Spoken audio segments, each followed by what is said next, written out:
નમસ્કાર વિદ્યાર્થી મિત્રો, જ્ઞાનદીપ વિદ્યાલયમાં આપનું હાર્દિક સ્વાગત છે।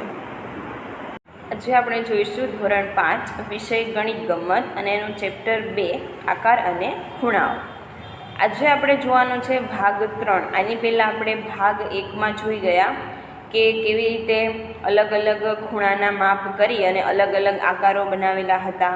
પછી ભાગ 2માં આપણે જોયું કે ભાગ 2માં પહેલો ખૂણો છે તે જે 90 અંશથી નાના માપનો જે ખૂણો છે તેને આપણે શું કહેતા હતા તો કે લઘુકોણ કહેતા હતા। પછી જે 90 અંશનો ખૂણો છે તેને આપણે કાટકોણ કહેતા હતા અને 90 અંશથી વધારે એટલે કે 90 અંશથી તે વધારે માપનો જે ખૂણો છે તેને આપણે ગુરુકોણ કહેતા હતા। આવી રીતે આપણે ખૂણાના જે 3 પ્રકાર છે તેના વિશે પણ સમજ મેળવી હતી અને ત્યાર પછી આપણે જોયેલું કે આપણા નામમાં પણ અમુક ખૂણા બને છે, કાટકોણ, લઘુકોણ અને ગુરુકોણ, એટલે કે કાટકોણ, કાટકોણથી નાનો અને કાટકોણથી મોટો। આ 3 આપણે જોયેલા કે જે આપણા નામમાં પણ હોય છે। આપણી જગ્યા આપણી ઘરે જો કોઈ બીજી વસ્તુઓ હોય તો તેમાં પણ આપણે ખૂણાઓનો અભ્યાસ કરી શકીએ છીએ। એવી જ રીતે આજે આપણે જોવાનું છે ભાગ 3માં। તેમાં આપણે જોવાનું છે કે ઘડિયાળના કાંટા છે તે પણ કાટકોણ, કાટકોણથી નાનો અને કાટકોણથી મોટો એમ 3 ખૂણા બનાવે છે। તો આપણે આજે ઘડિયાળના કાંટા વિશે સમજવાનું છે અને ખૂણાઓના માપમાં ફેરફાર થતાં આકારોના માપમાં કેવી રીતે ફેરફાર થાય છે તે પણ આપણે જોવાનું છે। તો આપણે વિડીયોની શરૂઆત કરીએ, પરંતુ તે પહેલાં તમને એક નાની એવી રિક્વેસ્ટ છે કે તમને જો આ વિડીયો તમારે અંત સુધી જોવાનો છે અને જો તમને આ વિડીયો પસંદ આવે તો લાઈક કરજો, શેર કરજો અને અમારી ચેનલને સબસ્ક્રાઈબ કરજો। હવે આપણે જોઈશું ભાગ 3નો જે આગળનો વિડીયો છે તે। આગળ આપણે જોઈશું કે બદલાતા આકારો, એની જે પ્રવૃત્તિ છે તે આપણે જોવાની છે। તો કે જરૂરી વસ્તુઓ કઈ કઈ છે તો કે વપરાયેલી કે નવી દિવાસળીઓ, સાયકલના વાલ્વમાં વપરાતી રબર ટ્યુબ। ઓકે, પહેલું છે દિવાસળીનો કાળો ભાગ સાફ કરો, એટલે કે દિવાસળી પર જે કાળો ભાગ છે તે શું કરવાનો છે આપણે કાઢી નાખવાનો છે। પછી બીજું છે રબર ટ્યુબનો નાનો ટુકડો કાપો, 1 સેન્ટીમીટર લાંબો તમારે ટુકડો કાપવાનો છે, જે તમને ચિત્રમાં અહીંયા બતાવેલું છે। જુઓ, અહીંયા તમને બતાવેલું છે તેવી રીતે તમારે ટુકડો કાપવાનો છે અને અહીંયા જે બતાવેલું છે તેવી રીતે તમારે દિવાસળીમાંથી જે આગળનો નાનો કાળો ભાગ છે તે દૂર કરવાનો છે। હવે આગળ આપણે જોઈશું તો 3 નંબર છે કે રબર ટ્યુબના ટુકડાની બંને તરફ દિવાસળીઓ નાખો, એટલે કે આ જે તમે રબરનો નાનો ટુકડો કરેલો છે તેની બંને સાઈડ શું નાખવાનું છે દિવાસળી। ઓકે, જે આપણે કાળો ભાગ દૂર કરીને જે રાખેલી છે તે।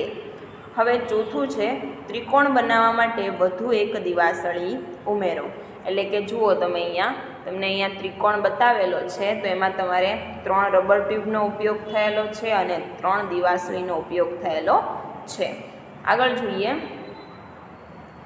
હવે દિવાસળીઓ અને રબર ટ્યુબના ટુકડાઓનો ઉપયોગ કરી 4, 5 અને 6 બાજુઓવાળા આકારો બનાવો। તમે નીચે જોઈ શકો છો ક, ખ અને ગમાં જે સ્ક્રીન પર તમને જોવા મળે છે કે ક છે તેમાં 4 ખૂણાઓ છે, પછી ખ છે તેમાં 5 ખૂણાઓ અને 5 બાજુઓ છે, ગ છે તેમાં 6 ખૂણાઓ અને 6 બાજુઓ આપેલી છે। આગળ આપણે જોઈએ દરેક પ્રકારના આકારમાં કેટલા ખૂણા છે તે શોધો અને તેના પર નિશાની કરો, એટલે કે કેટલા ખૂણા છે તે આપણે જોવું હોય તો અહીંયા જુઓ, આ 1, 2, 3, 4, કમાં કેટલા ખૂણા છે 4, ખમાં 1, 2, 3, 4 અને 5, અહીંયા કેટલા છે 5 છે, ગમાં 1, 2, 3, 4, 5 અને 6, ગમાં કેટલા છે 6 ખૂણા છે। ઓકે, આગળ જોઈએ, હવે દરેક આકારને તમારી આંગળીના ટેરવાની મદદથી નીચે તરફ દબાવો, એટલે કે તમે જ્યારે પ્રવૃત્તિ કરશો ત્યારે તમારે આવું કરવાનું છે। આંગળીના ટેરવા વડે દબાવવાથી આકારોના ખૂણા બદલાશે ને, તમે આંગળીના ટેરવાથી તેને ખેંચશો અથવા તો દબાવશો તો શું થશે? આકારોના ખૂણા જે છે તે કેવા થશે? બદલાઈ જશે. હવે આગળ જોઈએ, તમારું પરિણામ શોધો અને નીચેના કોષ્ટકમાં લખો. એટલે કે જુઓ, આકાર છે, ખૂણામાં ફેરફાર થાય છે કે નહીં, હા અથવા તો ના લખવાની છે. તો જુઓ, પહેલું તમને આપેલું છે ષટકોણ આપેલું છે, એટલે કે તેના 6 બાજુઓ છે અને 6 તમને અહીંયા ખૂણા આપેલા છે. તો તેનો આકાર ખૂણામાં ફેરફાર થાય છે? તો કે હા, તેના ખૂણામાં ફેરફાર થાય છે. પછી નીચે છે તેની 5 બાજુઓ છે, તેને આપણે કહીશું પંચકોણ, એટલે તેના ખૂણામાં ફેરફાર થાય છે? તો કે હા, તેના ખૂણામાં પણ ફેરફાર થાય છે. પછી છે ચોરસ આપેલું છે તમને, જેના 4 ખૂણા છે, તેને આપણે કહીશું ચતુષ્કોણ, તેના ખૂણામાં પણ ફેરફાર થશે? તો કે હા, તેના ખૂણામાં પણ ફેરફાર થશે. હવે આગળ જોઈએ, તમને ત્રિકોણ આપેલો છે, તો તમે એને ખેંચશો તો તેના આકારમાં કોઈ ફેરફાર થશે નહીં. તો અહીંયા તમારે લખવાનું છે કે ના, ત્રિકોણના ખૂણામાં કોઈ ફેરફાર થતો નથી. હવે આગળ જોઈએ, આકાર અને મિનારાઓ. નીચે ચિત્રોમાં ત્રિકોણ શોધો. આમાં કેટલા બધા આપણને ત્રિકોણ આપેલા છે. બદલાતા આકારો પ્રવૃત્તિ પરથી તમે અનુમાન કરી શકો છો કે મિનારા, પુલ વગેરેમાં ત્રિકોણનો ઉપયોગ કેમ થાય છે. કેમ થાય છે? તો કે તેના ખૂણામાં કોઈ પણ ફેરફાર થતો નથી.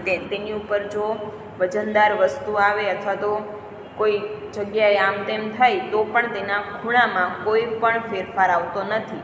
તેથી આપણે કહી શકીએ કે મિનારાઓ અને પુલ છે વગેરેમાં ત્રિકોણનો ઉપયોગ કરવામાં આવે છે. બીજો આપણે તેમાં જવાબ લખી શકીએ. આપણે તેમાં જવાબ લખવો હોય તો એવી રીતે લખી શકાય કે ત્રિકોણ આકાર મજબૂત હોય છે, તેને દબાવવાથી તેના આકારમાં ફેરફાર થતો નથી. તેથી આ આકારોને મિનારા, પુલો વગેરેમાં ઉપયોગ થાય છે. બીજો સવાલ તમને આપેલો છે, તમારી આસપાસ જુઓ અને ત્રિકોણનો ઉપયોગ થયો હોય તેવા સ્થળો શોધો. તો કે ત્રિકોણ આકાર છાપરા, ઇમારત, ચગડોળ, સેટેલાઇટ, સીડી, સ્ટેડિયમ, હોલ, લાઇટના થાંભલા વગેરેમાં જોવા મળે છે. ફરીવાર કહું છું તમને, ત્રિકોણનો જે આકાર છે તે છાપરા, ઇમારત, ચગડોળ, સેટેલાઇટ, સીડી, સ્ટેડિયમ, હોલ, લાઇટના થાંભલા વગેરેમાં જોવા મળે છે. હવે આગળ આપણે જોઈએ ખૂણો અને સમય. એટલે કે મેં તમને જેમ આગળ વાત કરેલી કે આ વિડીયોમાં આપણે ઘડિયાળના કાંટાથી બનતા કાટકોણ, કાટકોણથી નાનો અને કાટકોણથી મોટો, આ 3 ખૂણા વિશે સમજૂતી મેળવવાની છે. તો હવે આપણો ટોપિક આવે છે ખૂણો અને સમય. ઝીનત, તારી ઘડિયાળમાં અંકો નથી તો પછી સમય કેવી રીતે જુએ છે? તો ઝીનત કહે છે, હું તો ફક્ત ખૂણો જોઉં છું. જો બંને કાંટા વચ્ચે કાટકોણ બને ત્યારે મને ખ્યાલ આવે છે કે 9 વાગ્યા. ઓકે, અહીંયા તમે નીચે ઘડિયાળમાં જોઈ શકો છો સ્ક્રીન પર કે જે 9 વાગ્યા છે, તો નાનો કાંટો ક્યાં હશે? 9 પર હશે અને મોટો કાંટો છે તે 12 પર હશે. તો બંને કાંટા છે તેના વચ્ચે કયો ખૂણો બને છે? અહીંયા હું તમને દર્શાવું કે અહીંયા કાટકોણ બને છે, એટલે કે એલ આકાર થાય છે. હવે બીજું છે નીચે કે દિવસમાં એવો સમય કેટલીય વાર આવે છે જેમાં ઘડિયાળના કાંટાઓ વચ્ચે કાટકોણ બને છે. હવે તમે બીજા વધારે ચિત્રો દોરો. તો આપણે દોરીએ કે પહેલી ઘડિયાળમાં આપણે 3 વાગ્યા છે તેવું દર્શાવીએ તો કયો ખૂણો બનશે? કાટકોણ બનશે. બીજી ઘડિયાળમાં આપણે 10 અને 5, તો કયો ખૂણો બનશે? કાટકોણ બનશે. ત્રીજી ઘડિયાળમાં આપણે કરીએ 11 અને 10, તો આમાં પણ કયો ખૂણો બનશે? કાટકોણ બનશે. આ કાંટા તમારે પાઠ્યપુસ્તકમાં દર્શાવવાના છે. આગળ જોઈએ, નીચે આપેલી ઘડિયાળમાં સમય જોઈ કાંટાઓ કેવા ખૂણા બનાવે છે તે લખો અને સમય પણ લખો. તો જુઓ, પહેલી જે ઘડિયાળ છે તેમાં કયો ખૂણો બનાવે છે? તો કે કાટકોણથી નાનો. અહીંયા તમારે લખવાનું છે કાટકોણથી નાનો. ઓકે, અને ઘડિયાળમાં કેટલા વાગેલા છે? તો કે 7 અને 25. કેટલા વાગેલા છે? 7:25 થયેલી છે અને ખૂણો કેવો બનાવે છે? કાટકોણથી નાનો. હવે હું તમને સમય અહીંયા લખી દઉં છું અને જે ખૂણા બને છે એ બોલું છું, જે તમારે પાઠ્યપુસ્તકમાં લખવાના છે. જુઓ, બીજી ઘડિયાળ છે એમાં 8 અને 15 થઈ છે. કેટલા વાગેલા છે? 8 અને 15. ઓકે, તો એમાં કયો ખૂણો બનાવે છે? તો એમાં તમારે લખવાનું છે કે કાટકોણથી મોટો ખૂણો. ત્રીજી ઘડિયાળ છે તેમાં 9 અને 10 થયેલી છે. એ કયો ખૂણો બનાવે છે? તો કે એમાં પણ કાટકોણથી મોટો ખૂણો બનાવે છે. ચોથી ઘડિયાળ છે એમાં 9 અને 25 થઈ છે. કેટલા વાગેલા છે? 9 અને 25. એ કયો ખૂણો બનાવે છે? તો એમાં પણ કાટકોણથી મોટો ખૂણો બનાવે છે. અને પાંચમી ઘડિયાળમાં 10 વાગેલા છે, તો એ કયો ખૂણો બનાવે છે? કાટકોણથી નાનો ખૂણો બનાવે છે. ઓકે, ફરીવાર કહું છું તમને, પહેલી ઘડિયાળમાં કાટકોણથી નાનો ખૂણો, બીજી ઘડિયાળમાં કાટકોણથી મોટો ખૂણો, ત્રીજી ઘડિયાળમાં કાટકોણથી મોટો ખૂણો, ચોથી ઘડિયાળમાં કાટકોણથી મોટો ખૂણો અને પાંચમી ઘડિયાળમાં કાટકોણથી નાનો ખૂણો. ઘડિયાળમાં કાંટા દોરો કે જેમાં કાંટાઓ વચ્ચે ખૂણો કાટકોણ કરતાં નાનો હોય. સમય પણ લખો. તેમાં આપણે સમય દર્શાવીશું અને ખૂણો કેવો છે તે પણ આપણે લખીશું. તો પહેલી ઘડિયાળ છે તેમાં આપણે સમય લખીએ 1 વાગેલો છે. કાંટા દર્શાવીએ તો નાનો કાંટો છે તે 1 પર અને મોટો કાંટો છે તે 12 પર. ઓકે, બીજી ઘડિયાળ છે એમાં આપણે જોઈએ કે 6:30 5ની વાર, એટલે કે કેટલા થયા હશે? તો કે 6:25. ઓકે, 6:25 થઈ હશે, તો પણ ત્યાં કેવો ખૂણો બનશે? કાટકોણથી નાનો. અને છેલ્લી ઘડિયાળમાં જોઈએ, અહીંયા આપણે સમય લખવાનો છે 6:25. છેલ્લી ઘડિયાળમાં જોઈએ 2:15, એટલે કે 2:15 વાગ્યે પણ કેવો ખૂણો બને છે? કાટકોણથી નાનો. ઓકે, તો આ ખૂણા તમારે દર્શાવવાના છે અને સમય પણ લખવાનો છે. આગળના જે જવાબ હતા, જે આપણે પાના નંબર 19 પર જે કોયડા જોયેલા, તેના આપણને અહીંયા જવાબ આપેલા છે. હવે આગળ જોઈએ, અંશ ઘડિયાળ તમને આપેલી છે. જુઓ, અપ્પુ અને કિટ્ટુ કેરમ રમી રહ્યા છે. અપ્પુ સ્ટ્રાઇકર મારે છે. શું કહે છે? અપ્પુ છે તે સ્ટ્રાઇકર મારે છે. તો કિટ્ટુ શું કહે છે? આ તો એ જ ખૂણા પર પાછો આવે છે. આપણે પણ આવું કરીએ છીએ ને, કે જ્યારે કેરમ રમતા હોય ત્યારે આવું બોલતા હોઈએ છીએ. તો જુઓ, ચિત્રમાં 3 બિંદુઓ A, B અને C દર્શાવેલા છે. કયા બિંદુએથી રેખા દોરીએ કે જેના પર સ્ટ્રાઇકર મારીને કિટ્ટુ રાણી મેળવે છે? જુઓ, આ તમને ચિત્ર નીચે દર્શાવ્યું છે, એમાં A, B અને C દર્શાવેલા છે. તેવો કયો ખૂણો છે કે જેના પર મારી અને કિટ્ટુ શું દર્શાવે છે? રાણી દર્શાવે છે. તો જો તમે ઈચ્છો તો અંશ ઘડિયાળનો ઉપયોગ કરીને ખૂણાને અંશમાં માપી શકો. અંશનો સંકેત તમને આપેલો છે. જુઓ, કેવી રીતે તમે અંશ લખશો. મેં આગળ 120નો જ્યારે ખૂણો દોરેલો ત્યારે તમને કહેલું કે આ અંશની નિશાની છે. આ ઉપર તમે જે આ કરો છો ને, આ ગોળ ટપકું, એને શું કહેવાશે? અંશ કહેવાશે. ઓકે, અને આમાં આપણે જવાબ લખીશું કે જો કિટ્ટુ છે તે અહીંયા તમને A બિંદુ આપેલું છે, અહીંયા A આપેલું છે, તો અહીંયાથી તે સ્ટ્રાઇકર મારશે તો આ રાણી છે તેને અહીંયા બહાર કાઢી શકશે. ઓકે, તો તમારે ખાલી જગ્યામાં લખવાનું છે અહીંયા કે કિટ્ટુ જો એ ખૂણા પર બિંદુએથી રેખા દોરી અને જેના પર સ્ટ્રાઇકર મારે તે ખૂણો કયો હશે? એ ખૂણા પરથી તેને સ્ટ્રાઇકર મારવાનું થશે, જેથી તે રાણી મેળવી શકે. આગળ જોઈએ, પ્રવૃત્તિ છે અંશ ઘડિયાળ બનાવવી. અંશ ઘડિયાળ કેવી રીતે બનાવવી તે જુઓ. પહેલું છે, કાગળમાંથી એક વર્તુળ કાપો. કોઈ પણ કાગળમાંથી તમારે શું કરવાનું છે? એક વર્તુળ કાપવાનું છે. પછી તેની અડધી ગળી વાળી દો, એટલે તમને નીચે તમને દર્શાવ્યા પ્રમાણે થશે. તેને ફરીથી ચોથા ભાગમાં ગળી વાળો, એટલે કે તમારે પાછું એને વાળવાનું છે અને તેને ફરીથી વાળવાનું છે. એટલે તમને જે આ નીચે દર્શાવ્યો છે આ એવો તમારો કાગળ થઈ જશે. હવે આગળ છે, કાગળને ખોલો, તમને આવી રેખાઓ દેખાશે, આવી રેખાઓ તમને જોવા મળશે. ઓકે, તમે જેમ વાળેલું છે તેવી તમને રેખાઓ જોવા મળશે. હવે બતાવ્યા પ્રમાણે 0 અંશ, 45 અંશ, 90 અંશ અને 180 દર્શાવો. શું કરવાનું છે?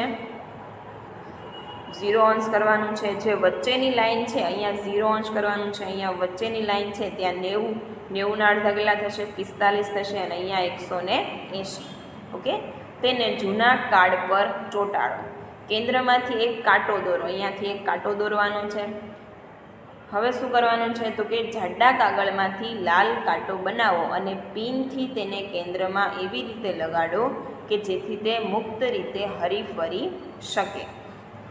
જુઓ, તમને બાજુમાં ચિત્રમાં બતાવ્યું છે કે જે લાલ કાંટો છે થોડો ઉપર છે, તેથી તે શું થશે? મુક્ત રીતે હરીફરી શકે. તમારી અંશ ઘડિયાળ તૈયાર છે. અંશ ઘડિયાળના ઉપયોગથી તમારા પેન્સિલ બોક્સનો કાટકોણ માપો. કાટકોણનું માપ ખાલી જગ્યા છે, કાટકોણનું માપ કેટલું હશે? 90 અંશ. તો તમારે ખાલી જગ્યામાં લખવાનું છે કે તેનું માપ કેટલું હશે? 90 અંશ હશે. તમે અનુમાન કરી શકો કે નીચેના ખૂણાઓના અંશ કેટલા હશે? હવે કાટકોણનો અડધો ભાગ, તો આપણે આગળ કહ્યું તેમ 90 ભાગ્યા 2, તો કેટલા આવશે ત્યાં? 45 અંશ. ઓકે, અહીંયા 90 અંશ ભાગ્યા 2 એટલે 45 અંશ આવશે. કાટકોણનો ત્રીજો ભાગ, તો 90 અંશ ભાગ્યા 3 એટલે ત્યાં કેટલા આવશે? 30 અંશ આવશે.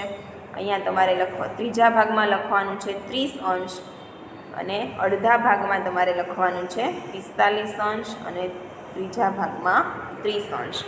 ઓકે, હવે કાટકોણનું બમણું, તો બમણામાં તમારે શું કરવાનું તો કે 90 ગુણ્યા 2 એટલે કેટલા થશે? 180 અંશ.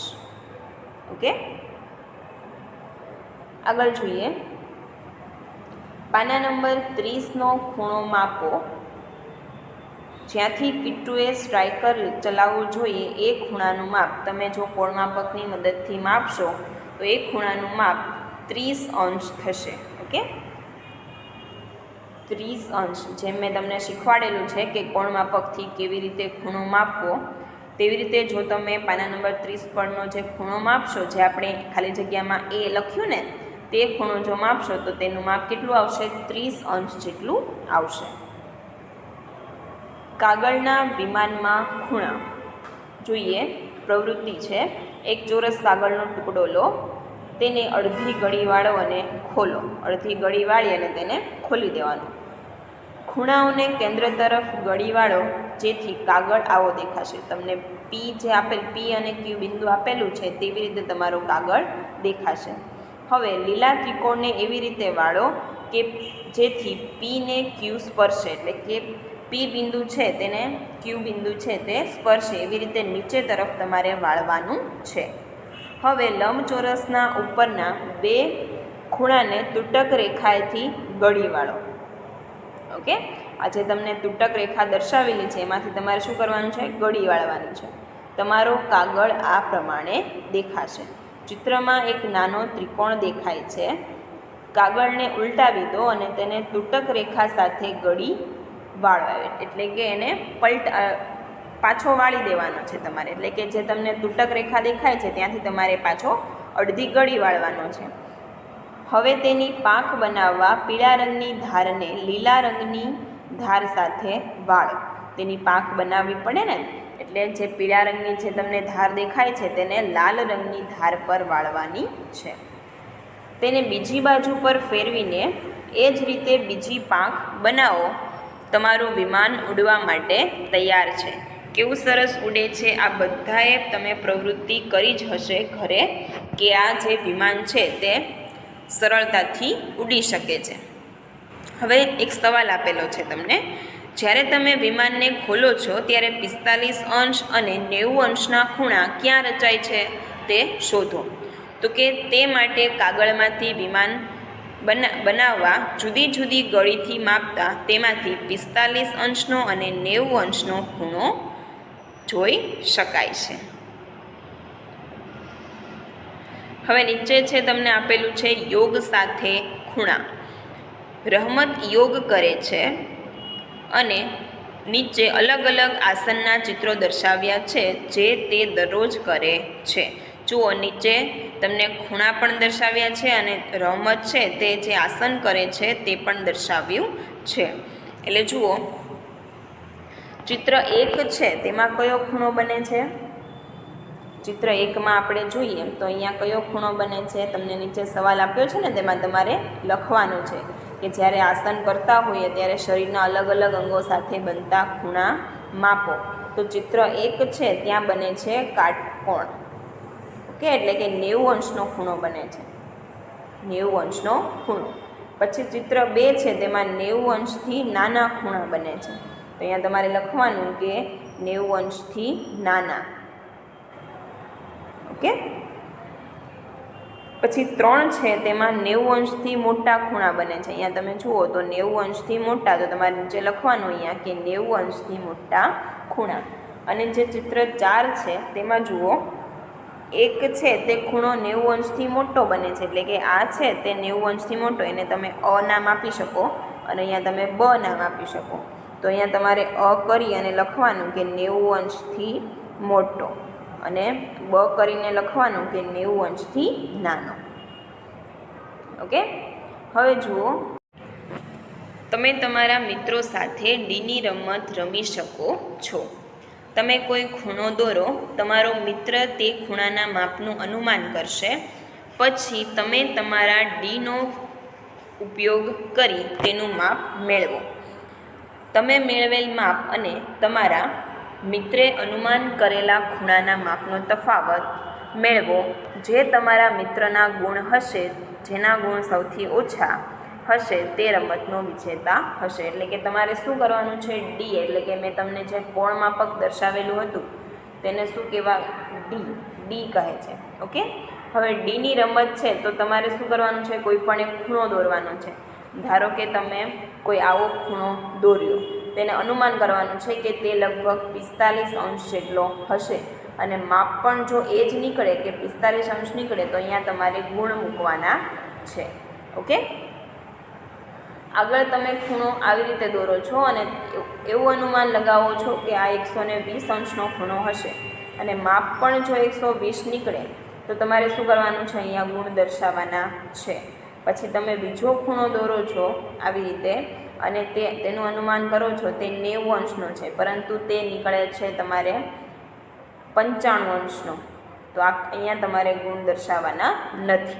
આવી રીતે તમારે પાઠ્યપુસ્તકમાં રમત રમવાની છે અને આવી રીતે લખવાનું છે. વિદ્યાર્થી મિત્રો, આ સાથે આપણો પાઠ્યપુસ્તકનું ચેપ્ટર નંબર 2 આકાર અને ખૂણાઓ અહીંયા સંપૂર્ણપણે પૂર્ણ થાય છે. હું આશા રાખું છું કે તમને બધાને ખૂણાના માપ વિશે, કાટકોણ ત્રિકોણ એટલે કે 90 અંશનો ખૂણો, કાટકોણથી નાનો એટલે કે 90 અંશ કરતાં નાનો ખૂણો અને કાટકોણથી મોટો ખૂણો એટલે કે 90 અંશ કરતાં મોટો ખૂણો, તેના વિશે સંપૂર્ણપણે માહિતી મળી હશે અને તમને જાણકારી મળી હશે.